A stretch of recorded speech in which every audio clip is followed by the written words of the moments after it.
오늘 12시 예배에 함께하는 여러분들 모두를 주님의 이름으로 사랑하고 축복합니다. 우리 한번 서로 인사하고 격려했으면 좋겠는데, 영어가 되는 사람은 그냥 pray on 이렇게 인사하시고, 영어가 나는 안 된다 그러면 기도에 불을 켭시다 이렇게 인사하시면 되겠고, 두 손을 흔들어 우리 같이 한번 인사하겠습니다. 시작. 기도에 불을 켭시다. pray on. 네, 고맙습니다. 우리가 이제 기도해야 하는 거 여러분들에게 계속 광고를 드려서 알고 계실 겁니다. 미디어로 예배를 드리는 큰 장점 중에 하나는 우리들이 시간과 장소에 구애받지 않고 여러분들이 예배 드릴 수 있는 거죠. 그런데 이번 특별 기도회는 여러분들에게 제가 요청하는데, 이 방송을 듣고 있는 분들 잘 들으세요. 우리가 같은 시간에 힘을 모아 기도하는 그런 시간을 가지려고 합니다. 5시 반에 여러분들이 들어오셔서, 여기 오프라인으로 시원성전에서 예배 드릴 분들은 여기 오시면 되고, 그렇지 않은 분들은 미디어로 동일한 시간대에 우리들이 접속해서 같이 예배 드릴 수 있는 것 여러분들이 기억하시고, 이번에 우리들이 이제 기도 봉투를 우리들이 함께 나누지 못하기 때문에 온라인상에서 여러분들이 접속해서 기도 제목을 나눌 수 있도록 되어 있습니다. 앱에 들어가서 여러분들이 기도 제목을 이렇게 써시면 또 거기에 함께 격려하고 중보하는 그런 댓글들을 우리들이 함께 달고 중보하는 시간들을 가지려고 하니까 여러분들이 잘 참여하셔서 기도 제목들 함께 잘 나눠주시면 좋을 것 같습니다. 자, 이제 오늘부터 여러분들과 함께 기도에 대한 말씀을 이렇게 나누게 되는데요. 이 코로나가 우리들에게 주는 굉장히 큰 유익이 있더라고요. 뭐냐면, 저는 계획한 대로 열심히 이렇게 준비하고 사는 사람이라 설교도 올해께 이제 준비가 다 돼 있고, 사실은 오늘부터 복 있는 자로 살기로 결심하다 이런 9주짜리 시리즈 준비가 되어 있습니다. 근데 코로나로 인해서 모든 게 다 이렇게 메스업이 돼 버렸어요. 그래서 2주 동안 기도에 집중하는 그 기간 동안 제가 주일날 2번 기도에 대한 말씀을 나누려고 합니다. 그래서 우리가 집중하는 시간을 좀 가지려고 하고요. 또 기도에 우리들이 좀 도움이 될 수 있도록 Pray on, 기도에 불을 켜라, 이 책을 누가 썼을까요? 네, 제가 썼어요. 이 기도에 여러분들이 도움이 될 수 있도록 제가 이번에 빨리 출판을 한 책인데, 여기에서 제가 다 다루지는 않고 2주 동안 2챕터만 다루게 될 겁니다. 이렇게 다 다루면 책을 안 사잖아요. 그래서 그냥 웃으라고 한 얘기인데 심각하게 받아들여서 오늘 치유 기도에 대한 말씀을 여러분들과 함께 나누려고 합니다. 오늘은 제가 책을 가지고 이렇게 설교를 하게 될 겁니다. 몇 가지 소제목들을 여러분들이 좀 기억했으면 좋을 것 같아요. 첫 번째 소제목, 어떤 고난이든 정답은 기도다. 자, 같이 한번 읽어볼까요? 시작. 어떤 고난이든 정답은 기도다. 사람들은 공부하는 거 참 싫어합니다. 배우는 거 싫어합니다. 제가 그런 성격이기도 합니다. 어떤 기계를 사든 매뉴얼을 잘 보지 않는 그런 사람입니다. 김정은 교수가 몇 년 전에 썼던 에디톨로지라고 하는 책에 나오는 이야기인데요. 부모들이 이렇게 아이들을 키우면서 제일 어려워하는 것 중에 하나가, 아이들이 이게 컴퓨터 게임에 자꾸 중독되는 일들입니다. 아무리 하지 마라 그래도 말을 듣지 않습니다. 그 책에 보면 이런 이야기가 나와요. 아이들이 컴퓨터 게임에서부터, 중독에서부터 해방되는 제일 좋은 방법은 학교에서 게임을 가르치는 거다. 학교에서 가르치면 애들 안 한답니다. 아마 배우는 거 싫어한다는 이야기죠.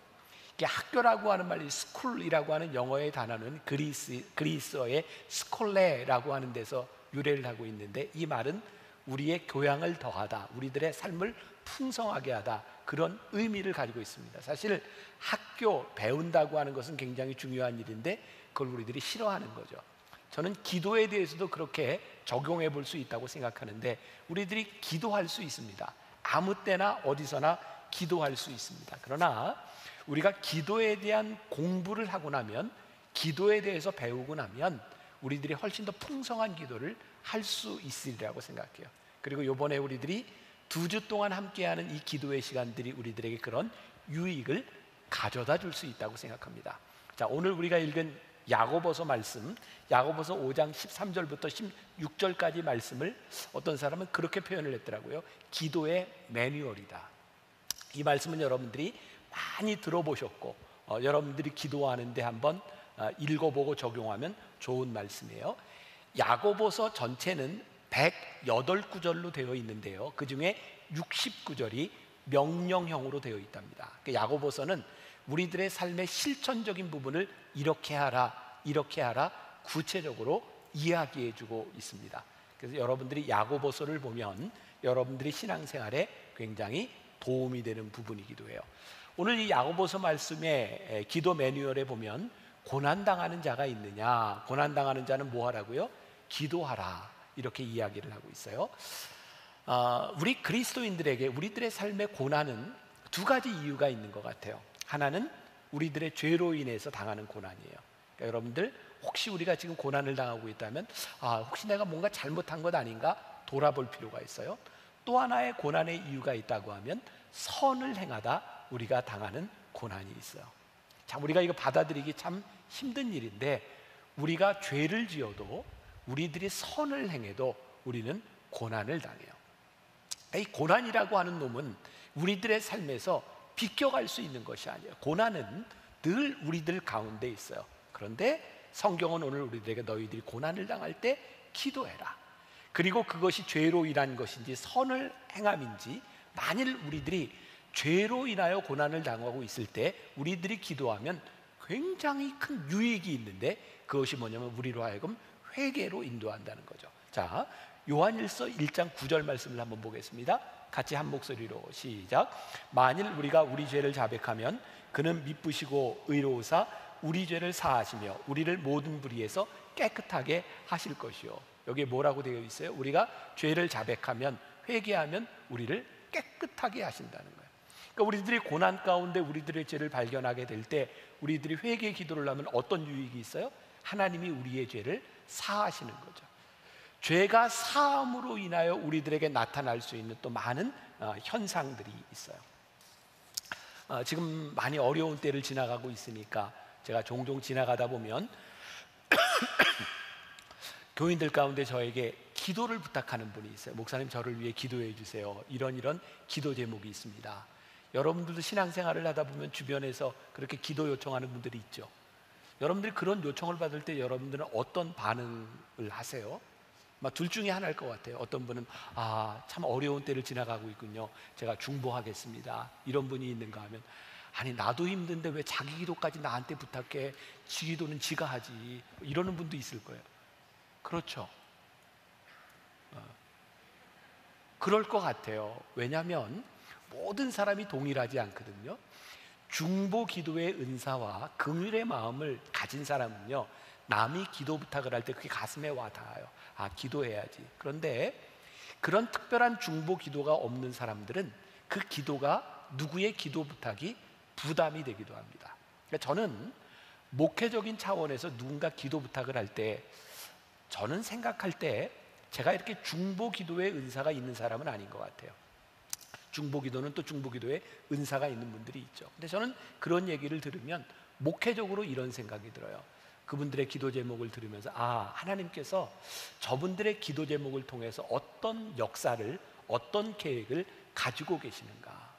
저는 누군가 기도해야 되겠고 기도 제목이 있다는 이야기를 들을 때 하나님께서 그들의 삶을 향한, 그들의 삶에 대한 하나님의 계획이 있구나라는 생각을 하게 됩니다. 근데 이것은 제 생각이 아니라 우리들의 삶에 분명히 옳은 정답이라고 생각해요. 고난의 때에는 어떤 때이든 기도가 답이기 때문이에요. 이 책에 제가 썼던 그런 이야기입니다. 캐먼스 윌슨이라고 하는 사람의 이야기입니다.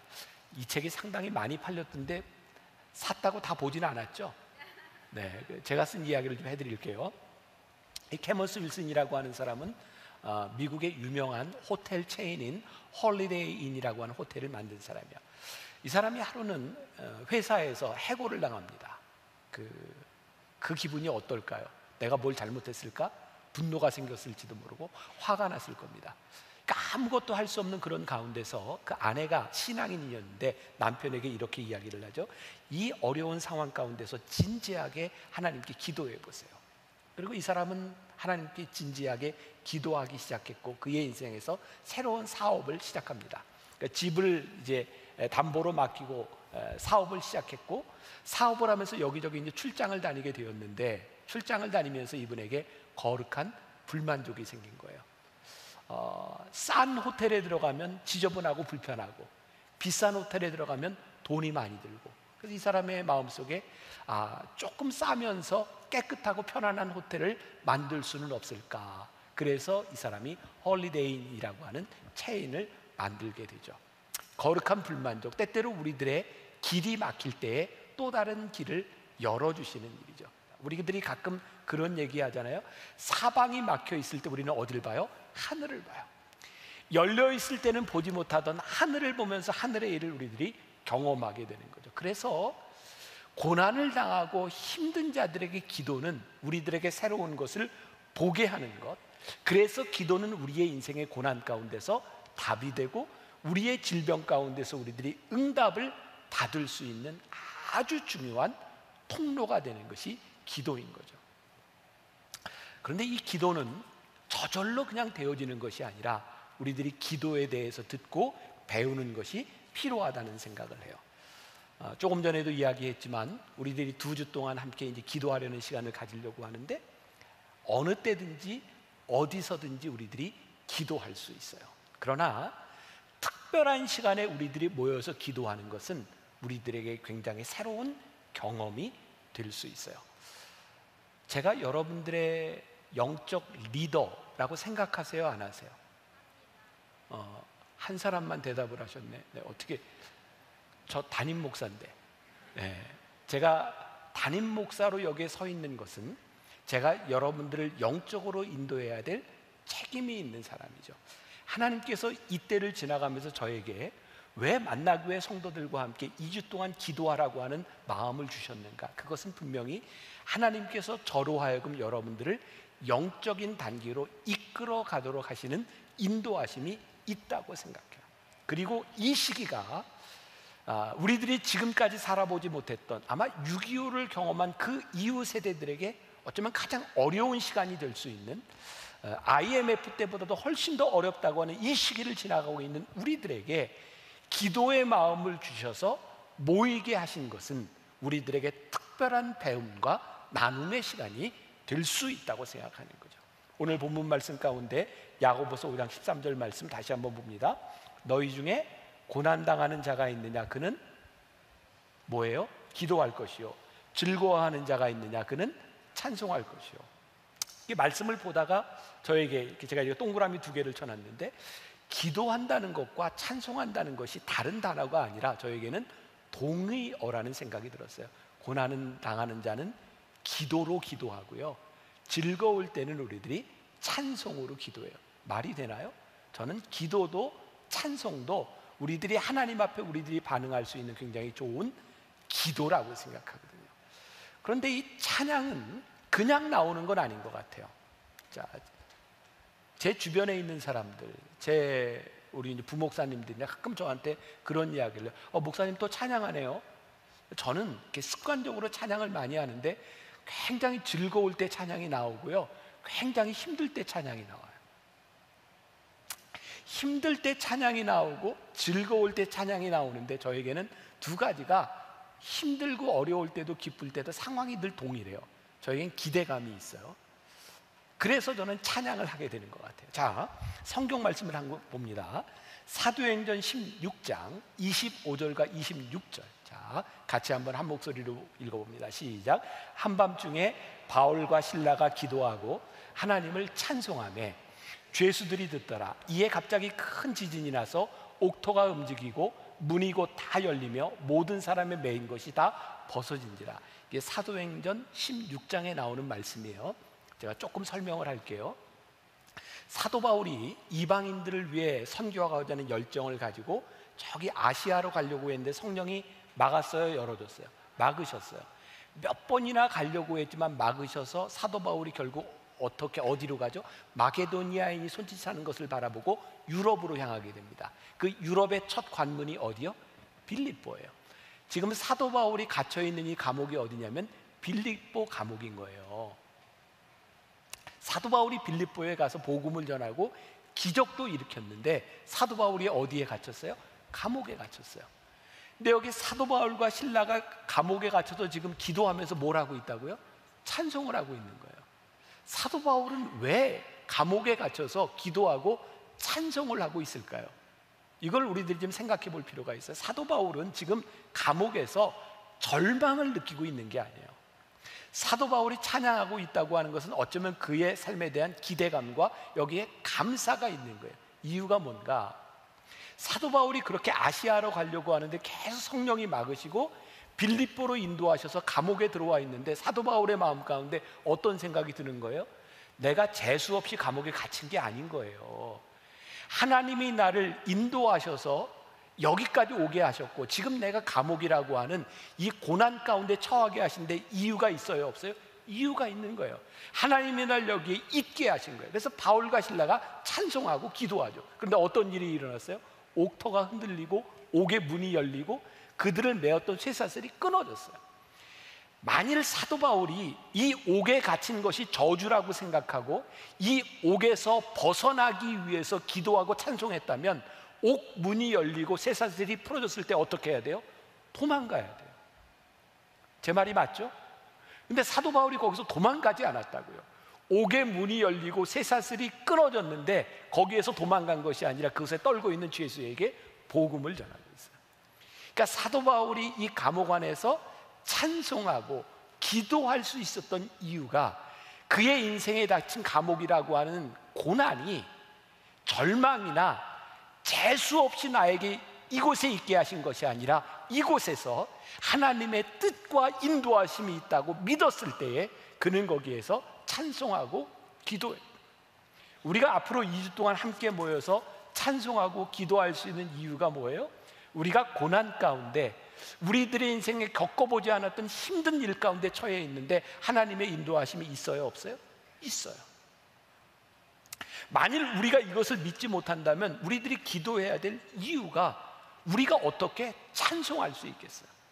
그러니까 바울과 실라가 감옥에서 기도할 때 옥의 문이 열리고 쇠사슬이 끊어졌을 때 거기에서 벗어나는 소원이 아니라 하나님 이 가운데서 역사하시는 하나님의 손길이 무엇인지를 보게 했을 거예요.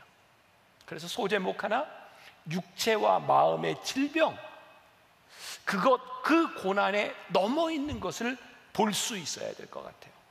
고난의 시간은 우리들에게 하나님이 분명히 주시는 응답의 시간인 거죠. 그래서 야고보서 기자가 뭐라고 얘기해요? 고난은 당하는 자가 있느냐? 병든 자가 있느냐? 뭐 하라고요? 기도하라는 거예요.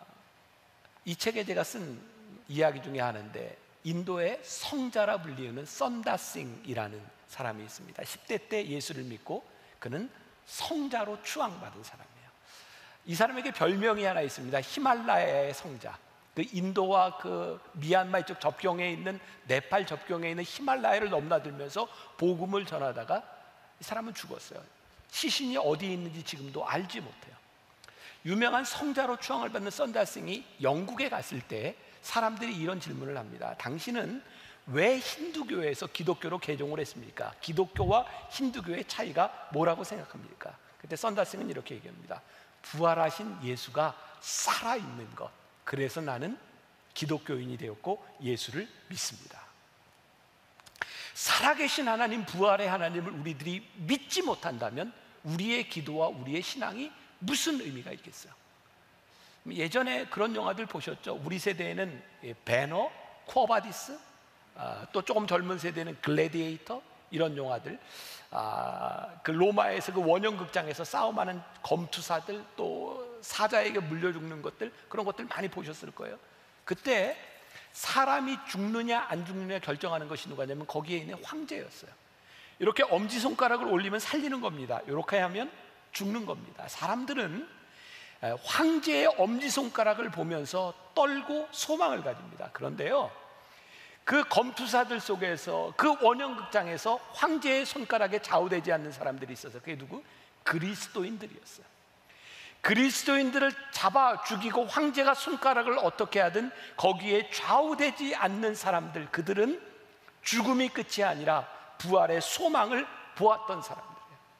제가 지난주에 여러분들에게 소개했던 짧은 책자가 하나 있어요. 존 파이퍼 목사님이 쓴 코로나 바이러스와 그리스도라고 하는 책입니다. 아주 작은 책인데 저는 이분이 상당히 예언자적인 생각을 가지고 이 책을 썼구나라는 생각이 들어요. 이분이 이 책에서 그렇게 풀어나갑니다. 지금 이분은 암 투병을 하고 있어요. 뭐 코로나에 걸려서 죽을지 아니면 암으로 죽을지 그런 상황 가운데도 이 책을 쓰고 있는 거예요. 이분은 보통 사람들이 이렇게 인사를 할 때 미국 사람들이 처음 인사할 때 이렇게 해야 돼. How are you? 대답해도 How are you? Fine, I'm fine. 뭐, fine, thank you. 뭐 이렇게 하죠. 저도 그 정도 알아요. I'm fine. 뭐 이렇게 해요. 네. 그게 무슨 말이에요? 좋습니다. 이분은 누군가 물어보면 좋습니다. 이렇게 대답을 했다는 거예요. 어느 날 이분이 병원에서 검사를 받고 나오는데 누군가 이렇게 물은 거예요. 어떠십니까? How are you? 그랬더니 I'm fine. 근데 그 순간 이 목사님의 모여서는 암덩어리가 자라고 있었어요. 이 목사님은 이렇게 얘기합니다. 내가 좋습니다 라고 하는 인사가 올바른 것이 아니라 단지 나는 좋게 느끼고 있을 뿐입니다. 우리는 좋다 싫다 말할 자격이 없는 사람들입니다. 단지 우리는 좋게 느끼고 나쁘게 느끼고 있을 뿐입니다. 여러분들의 인생에 일어나는 일들에 대해서 우리들이 책임질 수 있는 것은 아무것도 없습니다. 단지 우리의 느낌일 뿐입니다. 여러분, 우리는 그렇게 우리의 인생을 주관할 만한 능력도, 우리의 기분과 상태를 장담할 만한 능력도 없는 사람들이죠. 그 책에 보면 야고보서 4장 13절부터 15절까지 말씀을 인용하고 있는데요, 제가 한번 읽어드립니다. 들으라. 너희 중에 말하기를 오늘이나 내일이나 우리가 어떤 도시에 가서 거기서 1년을 머물며 장사하여 이익을 보리라 하는 자들아, 내일 일을 너희가 알지 못하는도다. 너희 생명이 무엇이냐? 너희는 잠깐 보이다가 없어지는 안개니라. 너희가 도리어 말하기를 주의 뜻이면 우리가 살기도 하고 이것이나 저것도 하리라 할 것이거늘. 여기 있는 사람들 중에 누가 이런 일들이 일어날 줄 예측했던 사람이 있습니까? 여러분들이 벌려놓았던 일들 가운데 여러분들이 장담할 수 있는 것이 무엇이 있겠습니까? 그런데요, 이것을 주관하시는 하나님, 우리의 손을 떠난 이 모든 일을 주관하시는 하나님이 있다는 것을 우리들이 믿을 때 그 믿음이 우리로 하여금 기도하게 만들어요. 우리가 하나님을 믿는다, 저도 우리의 인생에 하나님을 믿는다고 하는 것이 무엇일까요? 지금 내가 내 손을 가지고 만들고 이것이 다라고 생각하는 그것 너머에 있는 하나님의 역사와 하나님의 손길과 하나님의 섭리하심을 믿는 그 기도를 할 수 있는 사람과 그렇지 못한 사람의 삶이 어떻게 통일할 수 있을까? 저는 이 치유와 이런 회복의 기도, 어쩌면 우리들의 삶에 가장 낮고 힘들고 고난과 절망의 시간 가운데서 하나님을 붙들 수 있는 기도, 하나님을 바라볼 수 있는 기도가 가장 절실한 기도일 것 같아요. 제가 이제 앞으로 10번 이 하박국의 이야기를 통해서 그런 이야기를 나누게 될 텐데, 제가 2000년 교회 역사를 보면서 그런 생각을 하게 돼요. 여러분, 2000년 교회 역사를 보면요, 이 교회는, 우리 신앙인들은, 우리의 신앙은 몇 번 사라졌어도 없어졌어야 될 일들이 많았어요. 근데 참 신기하죠. 가장 깊은 타락의 한가운데서 하나님이요, 교회를 다시 일으켜 세우세요. 개혁과 혁명은 그냥 일어나는 것이 아니라 가장 힘들고 낮은 곳에서 새롭게 일어나는 것이 개혁이고 혁명이더라고요. 저는 그래서 그런 소망을 가집니다. 하나님, 한국 교회, 우리의 신앙, 어쩌면 더 바닥을 치고 더 내려가 봐야 하나님의 역사하심을 경험할 수 있지 않겠습니까? 어쩌면 우리는 가장 깊은 죽음의 나라 가운데서, 절망의 나라 가운데서 우리의 기도가 능력 있는 기도를 우리들이 경험할 수 있어요. 그 여러분들 기도의 자리로 초대하려고 하는 거예요. 자, 그러면 올바른 치유, 올바른 기도는 어떤 기도일까? 자, 야고보서 5장 15절 말씀 보니까 믿음의 기도는 병든 자를 구원하리니 주께서 그를 일으키시리라. 자, 믿음의 기도는 어떻게 한다고요? 병든 자를 일으키신다. 그가 우리를 구원하시리라. 그러니까 우리들이 병 가운데, 질병 가운데 기도하는 것 아주 좋은 일이에요. 왜? 하나님께서 우리를 이렇게 세우시리라 약속하셨으니까. 네, 가만히 한번 생각해 보세요. 예전에 여러분들, 여기 연세든 분들 신앙생활 하실 때 우리 주변에서 이렇게 암, 불치의 병을 가지고 기도원에 가서 기도했던 사람들의 이야기, 간증들 참 많이 들었죠. 근데 요즘 병을 가지고 그렇게 하나님 앞에 처절하게 기도하지 않습니다. 왜 그럴까요? 요즘은 이게 기도하는 것보다 더 빠르고, 기도하는 수고를 안 해도 병원 가면 나을 수 있는 게 참 많아요. 그렇죠? 그렇다고 해주세요. 그렇잖아요. 그러니까 우리가 기도 안 해도 낫는 게 많으니까 그렇게 절실하게 기도하지 않는 거예요. 그럼 우리들이 지금 이 시대 가운데서 우리들이 질병을 가지고 어떻게 해야 되는가? 저는요, 분명히 믿는 게 뭐냐면, 하나님이 우리들에게 좋은 과학과 좋은 병원과 좋은 치료의 선물들을 우리들에게 주셨어요. 그러니까 우리가 병원에 가서 약을 먹고 나을 수 있는 것들을 우리들이 잘 활용하고 그것들을 잘 이용하는 것이 잘못된 것이 아니에요. 우리의 기도는 언제 절실해질까요? 어쩌면 병원에서 우리들에게 손을 놓았을 때, 우리들에게 소망이 없다고 생각할 때, 우리는 그때 하나님 앞에 절실한 기도를 하게 되는 것 같아요. 그런데 중요한 게 있어요. 이건 제 경험인데요, 제가 미국에서 공부하던 때 이렇게 채플린 교육을 러시 허스피탈이라고 굉장히 큰 병원에서 받았어요. 그 병원에는 채플린만 18명이 있었어요. 거기엔 랍비도 있고 신부도 있고 18명이나 있었어요. 병원은 수익을 창출해야 되는 곳인데 거기에 채플린이 그렇게 많으면 이것도 비용이 굉장히 많이 나가는 거 아니에요. 그런데 놀랍게도 심리학자들, 과학자들 이렇게 조사를 해보니까 똑같은 병을 가지고 똑같이 치료하는데 기도하는 사람과 기도하지 않는 사람의 회복의 속도가 다른 거예요.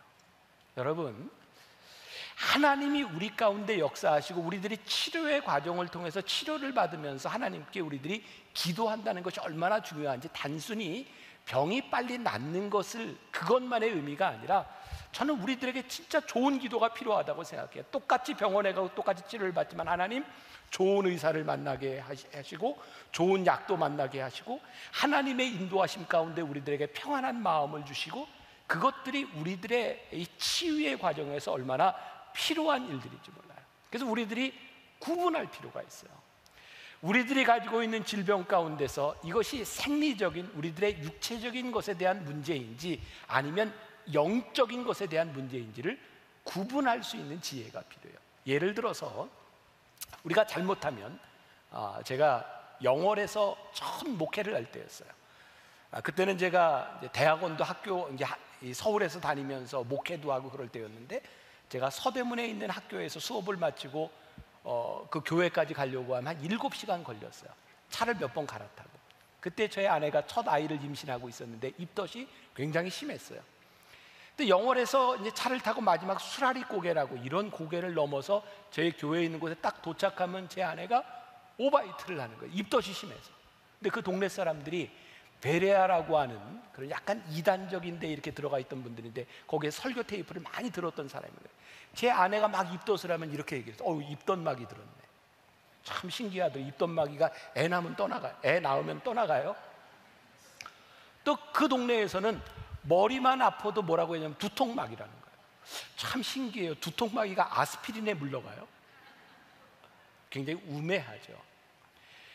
우리들 육신을 가지고 있는 우리의 인생에 질병이 찾아오는 것은 굉장히 자연스러운 일입니다. 질병이 찾아오면 그것을 낫게 하고 치료도 받고 기도도 하는 게 정상이에요. 그런데 우리의 질병에 대한 문제가 영적인 문제, 우리의 죄에 대한 문제로부터 온다면 단순히 병원 가서 치료해야 될 문제가 아니라 우리들이 하나님 앞에 죄의 문제가 해결이 되어야 우리의 병이 놓여질 부분들이 있어요. 그러니까 성경에도 예수님께서 병을 고치실 때 귀신을 쫓아내신 것도 있고 예수님께서 그냥 안수하고 고쳐주신 것도 있어요. 그러니까 우리들의 생리적인 형상과 우리들의 영적인 문제들을 우리들이 잘 구별하면서 기도할 수 있는 지혜가 필요하고, 정말 중요한 것은 올바른 치유 기도는 하나님께서 우리들에게 주신 선한 것들을 잘 활용하는 것들이죠.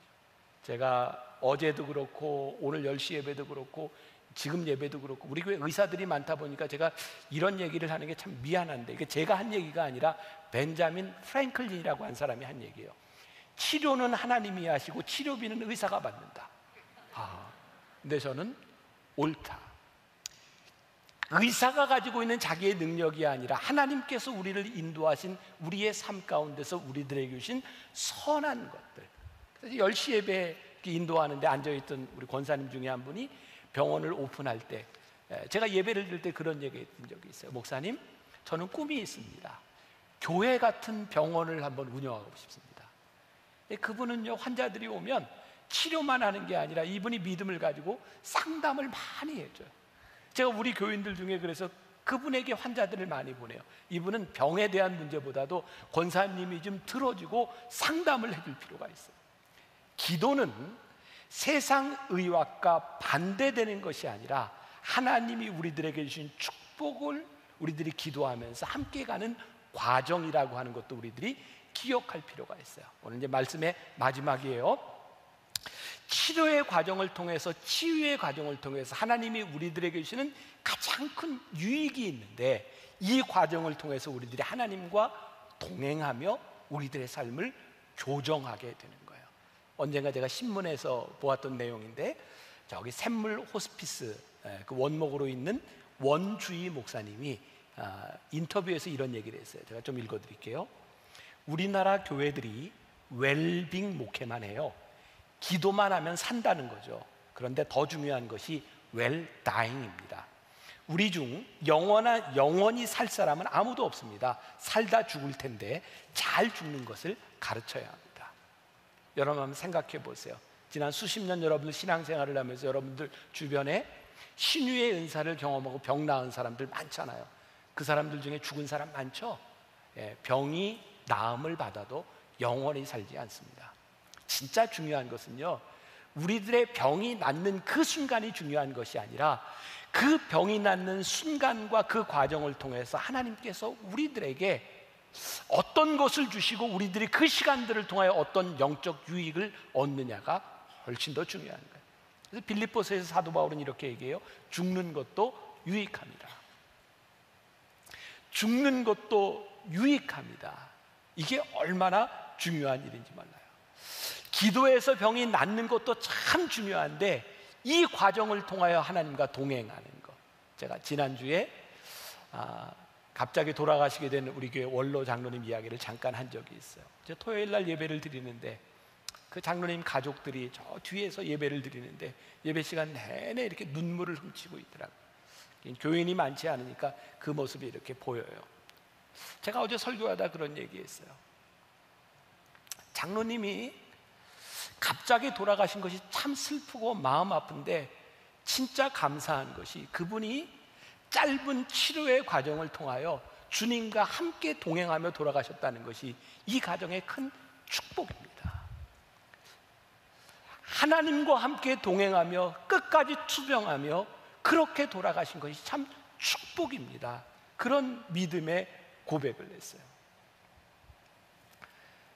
병에서 고침받는 기적도 참 중요한데 이 병을 통해서 하나님께서 우리들의 삶을 어떻게 고쳐나가기를 원하시는가?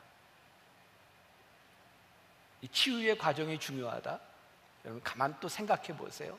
우리들이 얻은 질병 가운데는 육신의 생리적인 그런 부분들도 있지만 사실은 우리들의 삶의 잘못된 습관, 하나님을 떠나간 삶의 습관들로 인하여 얻어진 병들이 참 많아요.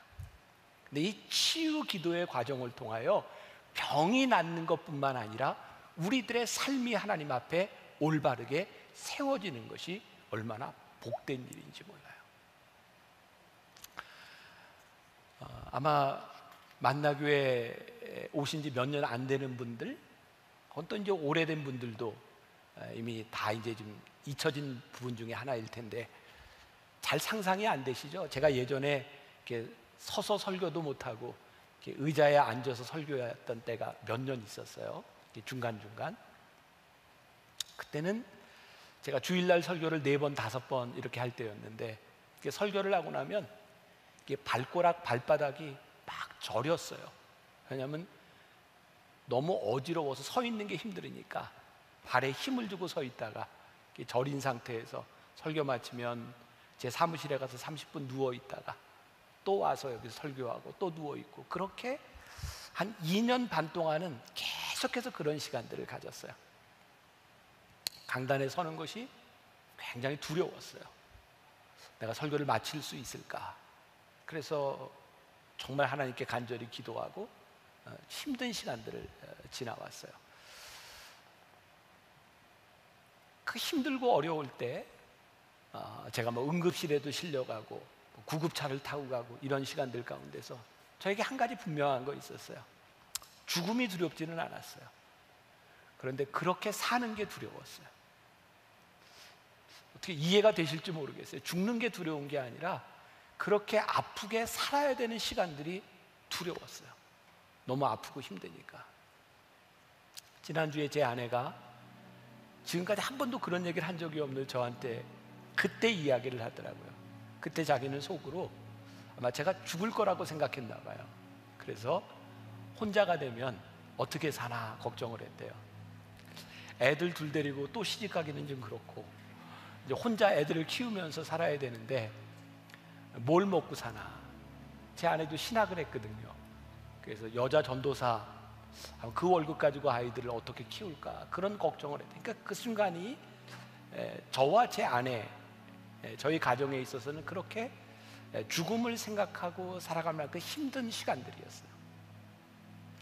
그때 제가 기도하면서 그 치료의 과정들을 지나가면서 하나님께 그런 기도를 했어요. 하나님, 제가 죽는 것은 두렵지 않은데 하나님, 저에게 사명이 있는 동안 제가 사명을 다하면 하나님 데려가실 텐데 사명이 있는 동안 제가 건강하게 이 사명을 살아갈 수 있도록 저를 좀 도와주세요.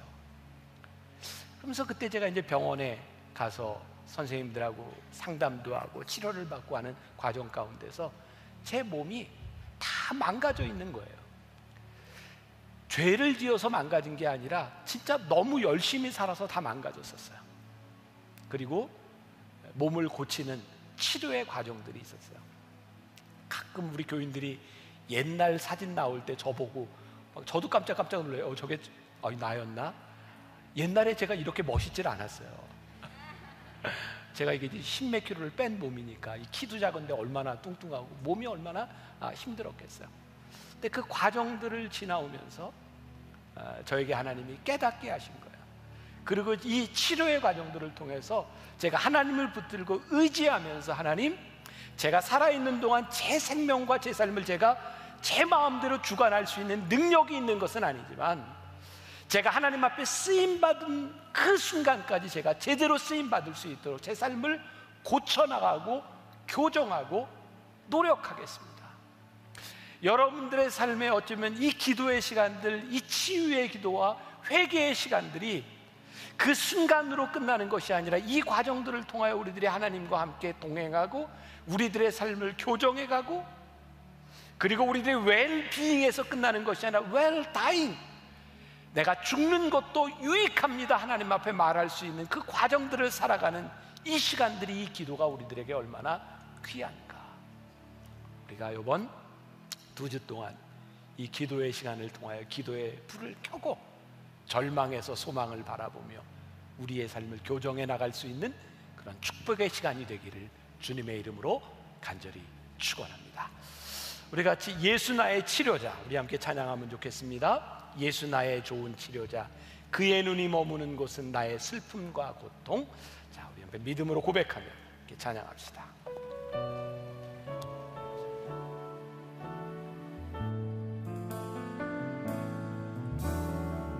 예수 나의 좋은 치료자, 그의 눈이 머무는 곳은 나의 슬픔과 고통. 고개 들어 그의 눈을 볼 때에 난 안내. 예수 나의 좋은 치료자, 예수 나의 좋은 치료자, 예수 나의 좋은 치료자, 그의 손길이 닿는 곳은 나의 상처와 아픔, 영원히 흐를 것 같았던 눈물 닦아줬네. 예수 나의 치료자,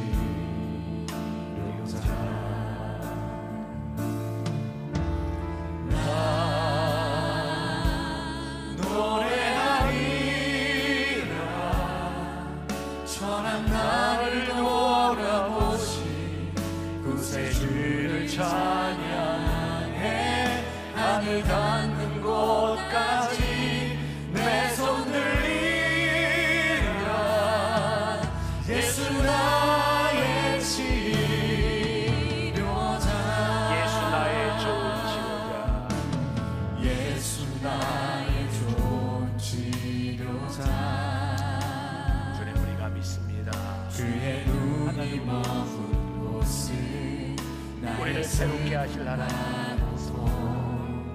고개 들어 그의 눈을 볼 때 영원히 그릴 것 같았던 우리의, 영원히 고통 속에 있을 것 같은 우리, 주님 우리를 치료하시고 우리를 새롭게 하실 주님을 기대합니다. 예수 나의 좋은 치료자 이 시간 기도하는 주의 백성들을, 오늘 이 시간 찬양하는 주의 백성들을 위하여 중보하며 기도합니다. 나의 상처와 아픔 영원히 흐를 것 주님 그들의 상처를 만지시며 치료하시고 주님 새롭게 하시겠습니다. 주님 우리의 기도합니다. 주님 우리의 찬양이 되기를 소원합니다. 노래하리라 전한 나를 돌아보시 주님 부족한 우리를 돌아보시며 우리들에게 말씀하시네. 주님의 손길을 우리들이 믿음으로 고백하며 기도하며 이 시간 주의 손이 닿게 하여 주옵소서. 예수 나의 치료자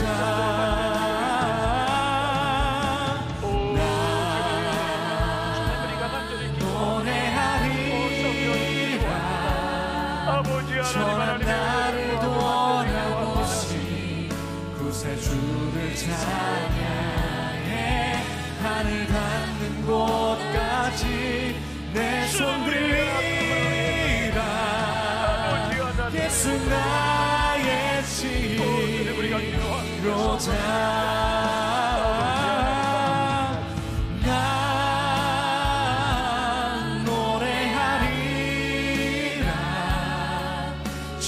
나를 돌아보시 구세주를 찬양해 하늘 닿는 곳까지 내 손 들리라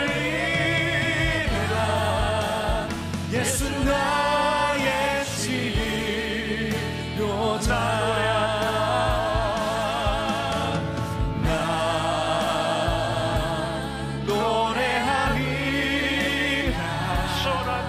전한 나를 돌아보시 구세주를 찬양해 하늘 닿는 곳까지 내 손 들리라 예수 나의 치료자. 우리의 치료자 되시는 주님을 믿습니다. 우리의 인생을 교정시켜 주실 주님을 믿습니다. 우리가 이 기도의 과정들을 통해 주와 함께 동행하는 놀라운 축복을 누리기를 간절히 소원합니다. 우리 성도들 가운데 인생의 가장 어둡고 두렵고 절망의 시간들을 지나가는 사람들이 있습니까? 주님 함께하여 주셔서, 주님 붙잡아 주셔서 주님 새롭게 하시는 소망의 주님을 고백하게 하여 주옵소서. 지금은 우리 주 예수 그리스도의 은혜와 하나님 아버지의 무한하신 사랑과 성령의 인도하심이 우리와 함께 하실 주님을 기대하며 나가는 당신의 사랑하는 모든 백성들 위해 지금부터 영원까지 함께 하시기를 간절히 축원하옵나이다. 아멘.